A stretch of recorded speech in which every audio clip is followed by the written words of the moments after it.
البدع والأهواء، أهل البدع العقائدية وأهل البدع السياسية. نقول بيننا وبينكم السلف، بيننا وبينكم الكتب، كان فيقول البدع بيننا وبينكم.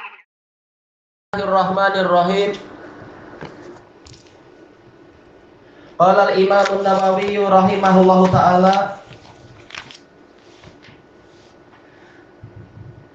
Al-Haditsur Rabi' wal Khamsun ba'da Sittimi'ah, 654 untuk cetakan ini. Wa an Abi Sa'idin al-Khudri radhiyallahu an, anin Nabi sallallahu alaihi wasallam qala, dari Abu Sa'id al-Khudri radhiyallahu an, Sa'ad bin Malik bin Sinan al-Khudri al-Ansari, termasuk sigharus sahabah, tetapi apa? Justru termasuk 5 orang yang hadisnya paling banyak. Baik. Dari Nabi sallallahu alaihi wasallam yang bersabda, ihtajjatil jannatu wan nar, surga dan neraka berbalah, adu hujjah. Tapi tentunya bukan berbalah macam orang yang kasar-kasar bengis, bukan, tapi diskus, boleh jadi sekedar debat-debat biasa surga dan neraka. Faqalatin nar fiyal jabbaruna wal mutakabbirun, di dalam diri saya, yaitu apa? Saya diciptakan untuk menyiksa orang-orang yang angkuh dan orang-orang yang menyombongkan diri. Waqalatin nar waqalatil jannah fiyal du'afaun nas wa masakinuhum, di dalam diri saya, yaitu yang menempati saya untuk mendapatkan nikmat, adalah orang-orang yang lemah dan orang-orang miskin. Faqadallahu bainahuma, lalu Allah memberikan keputusan di antara mereka berdua. Innakil jannatu rahmati arhamu biki man asya, sesungguhnya engkau adalah surga, sesungguhnya engkau adalah surga, engkau adalah rahmatku. Aku merahmati denganmu orang yang makhluk yang aku kehendaki. Ma'rufnya adalah apa? Manusia dan jin. Wa innakin nar azabi, dan sesungguhnya engkau adalah neraka siksaanku. U'adzibu biki man asya, aku akan menyiksa denganmu orang yang aku kehendaki dari kalangan manusia dan jin yang ma'ruf. Setan yang mana? Setan masuk jin, kana minal jin. Walikilaikuma alayya mil'uha, masing-masing kalian berdua aku wajib untuk memenuhinya. Allah mewajibkan diri sendiri untuk memenuhi keduanya. Rawahu Muslim. Asal hadis muttafaqun alaih, dari apa? Abi Hurairah radhiyallahu anhu. Tayyib, di sini Rasulullah sallallahu alaihi wasallam bersabda, ihtajjatil jannatu wan nar. Dalam riwayat yang lain, tahajjatil jannatu wan nar, surga dan neraka berbalah, berdebat.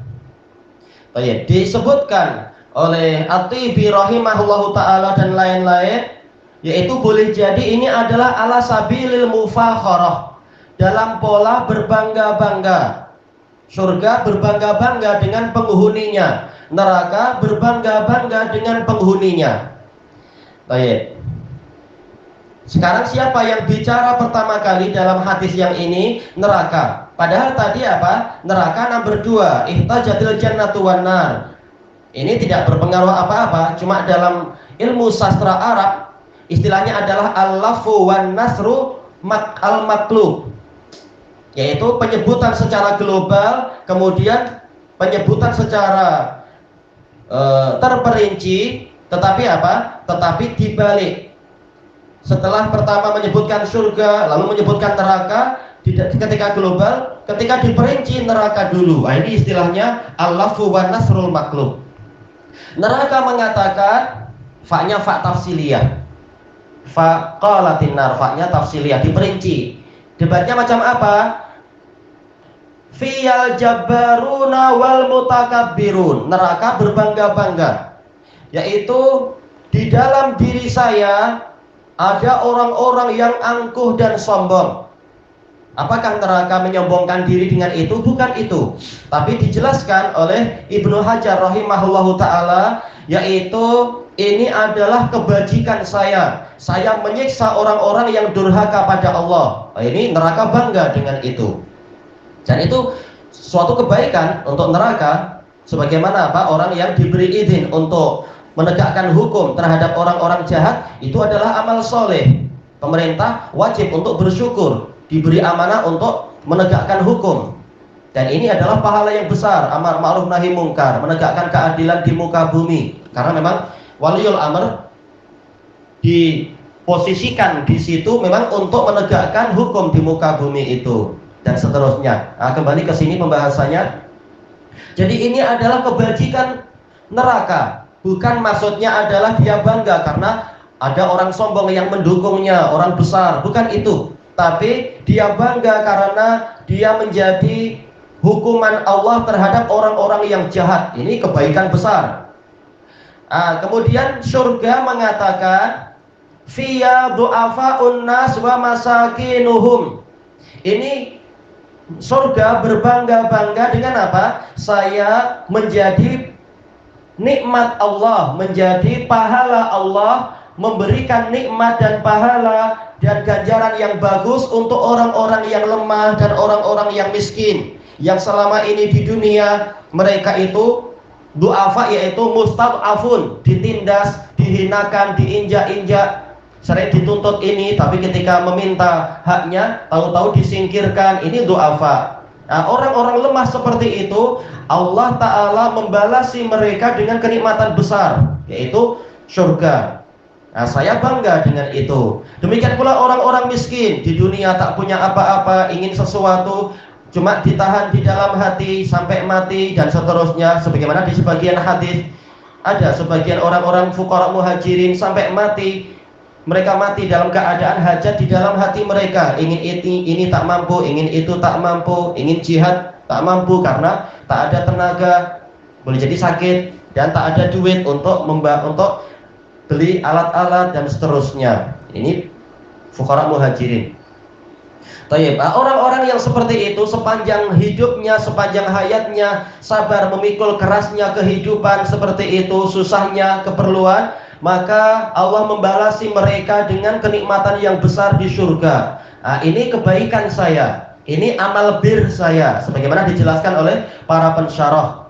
Surga bangga dengan itu. Tayyib. Maka mana yang lebih baik? Karena ini ala sabilil mufakharah. Neraka memandang saya lebih baik karena saya menghukum orang-orang yang jahat. Surga mengatakan saya lebih baik karena saya sebagai hiburan dan pembalasan yang bagus untuk orang-orang yang tertindas dan orang-orang yang miskin selama di dunia. Baik. Faqadallahu bainahuma. Lalu Allah memberikan keputusan di antara mereka berdua. Karena ada perbelahan, maka diberikan keputusan.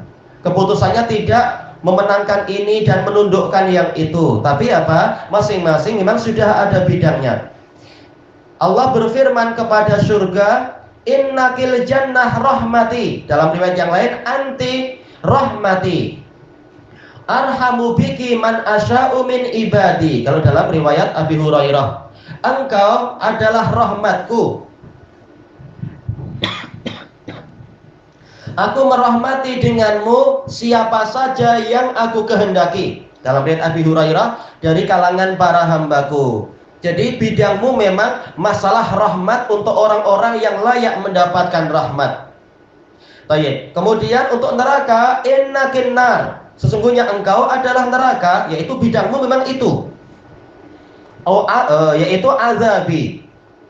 Kalau dalam riwayat yang lain, anti azabi, engkau adalah siksaanku. Jadi memang bidangnya lain-lain, tak perlu saling membanggakan. Tugasnya memang lain-lain. Tak ada yang lebih utama dari yang lain dari sisi ini. U'adzibu biki man asya. Dalam riwayat yang lain, min ibadi, aku menyiksa denganmu orang yang aku kehendaki dari para hambaku. Tayyib. Dan ini dijelaskan oleh oleh siapa itu? Al-Qadhi Al-Aini rahimahullahu taala menukilkan dari yaitu disebutkan oleh Ibnu Hajar, menukilkan dari Al-Muhallab bahwasanya terkadang yang namanya mufakharah itu tidak mewajibkan adanya mughalabah, salah satu harus menang, tidak. Buktinya diantaranya adalah hadis ini. Allah Ta'ala tidak mengatakan yang ini menang, yang itu kalah, tidak demikian.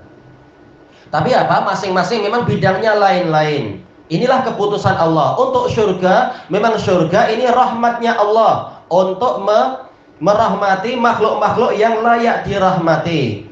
Untuk neraka, maka neraka siksaan Allah Ta'ala. Untuk orang-orang yang layak mendapatkan siksaan, ini tidak lebih baik dari itu. Yang ini untuk membalas orang yang baik, yang itu untuk membalas orang yang buruk, dan dua-duanya adalah keadilan. Baik, walaupun ketika diteliti lebih mendalam, nilai rahmat itu lebih menang daripada nilai azab. Dari sisi apa? Allah Ta'ala sendiri telah menuliskan di dalam kitab yang ada di sisinya di atas arsy, inna rahmati taghlibu ghadabi. Sesungguhnya rahmatku itu mengalahkan kemurkaanku. Sementara neraka ini adalah apa? Hasil dari kemurkaan Allah, yaitu Allah menyiksa mereka. Allah murka pada orang-orang itu, lalu Allah menyiksa mereka di dalam neraka. Dari sisi ini. Dan juga apa? Yang namanya fadl itu lebih utama daripada adl, yaitu neraka ini keadilan, sementara surga itu bukan keadilan, bukan semata-mata keadilan, bahkan fadl, lebih tinggi lagi. Maka dari sisi itu memang apa? Rahmat itu lebih tinggi daripada azab. Fadl, kurnia itu lebih tinggi daripada adil, keadilan. Tapi tidak boleh kita mengatakan berarti surga lebih utama dari neraka. Tak boleh, karena tidak ada dalilnya tentang masalah surga dan neraka. Mana makhluk yang lebih utama, surga atau neraka, tak boleh. Karena Nabi tidak mengajarkan itu. Cuma kalau kembalinya ke sifat Allah, nah tadi sudah dijelaskan. Memang sifat Allah bertingkat-tingkat sebagaimana dijelaskan oleh Syekhul Islam, dan itu pendapat jumhur ulama. Tapi untuk surga dan neraka ini bukan sifat Allah, ini makhluk.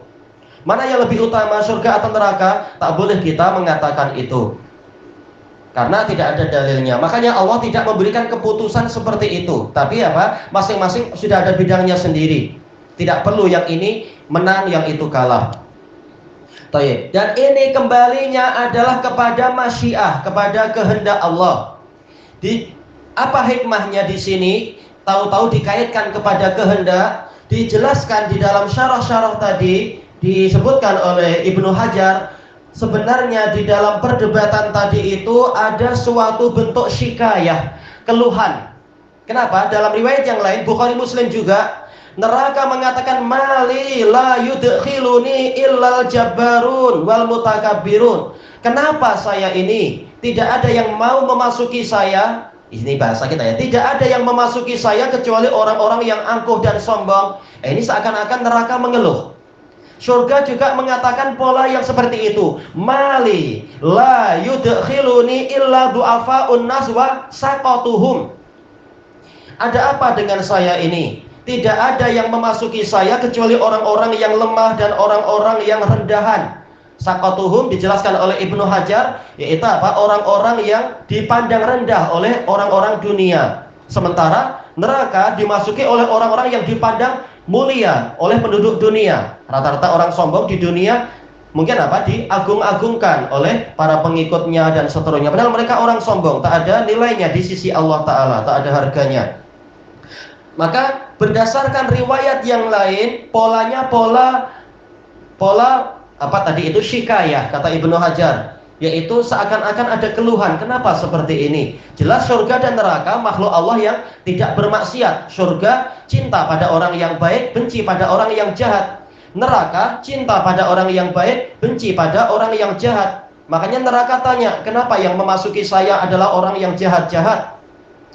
Sementara surga suka dia dimasuki orang yang baik. Cuma kenapa yang memasuki saya orang-orang yang lemah, bukan orang-orang yang hebat, yang mulia di dunia?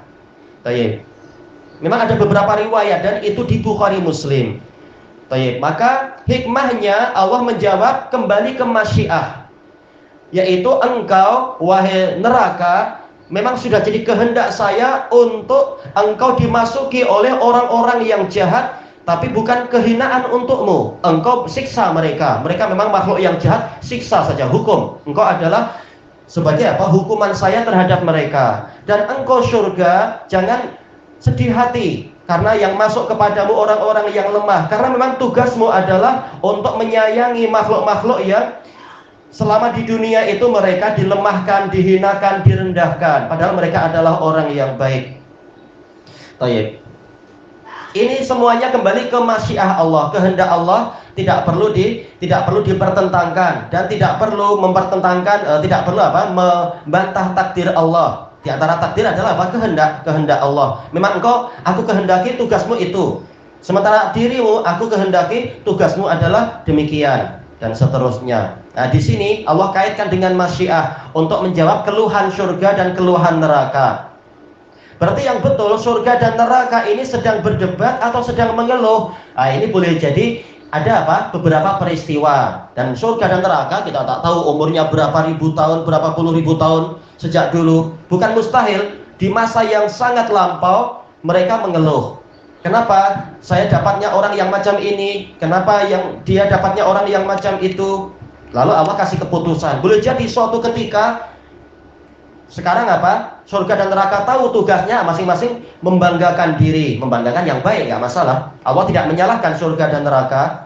Cuma setelah itu tidak perlu mengatakan saya lebih utama dari dia. Semuanya adalah kebaikan. Surga tugasnya adalah untuk memberikan kebaikan pada orang yang baik, dan ini kebajikan surga.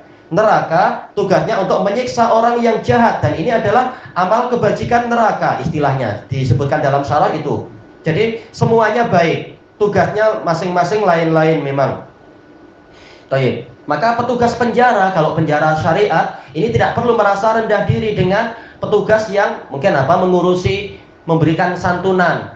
Karena orang yang tugasnya adalah untuk memberikan santunan pada fuqara, memberikan bantuan, memberikan sedekah, ini memang pemerintah menugaskan dia bagian itu. Sementara penjaga penjara syariah tak perlu dia rendah diri. Kenapa yang saya lihat selalu orang buruk-buruk? Tak apa, tugas Anda memang tugas yang berat, tugas yang susah, tapi tak perlu rendah diri. Memang tugas Anda itu menyiksa orang-orang yang layak disiksa. Ini pendekatan maknanya saja. Baik. Dan dijelaskan kalau tak salah Anda dapatkan dari Ibnu Battal, dari hadis ini kita mendapatkan faidah bahwasanya sesuatu itu disifati dengan ghalibiha, dengan yang dominan.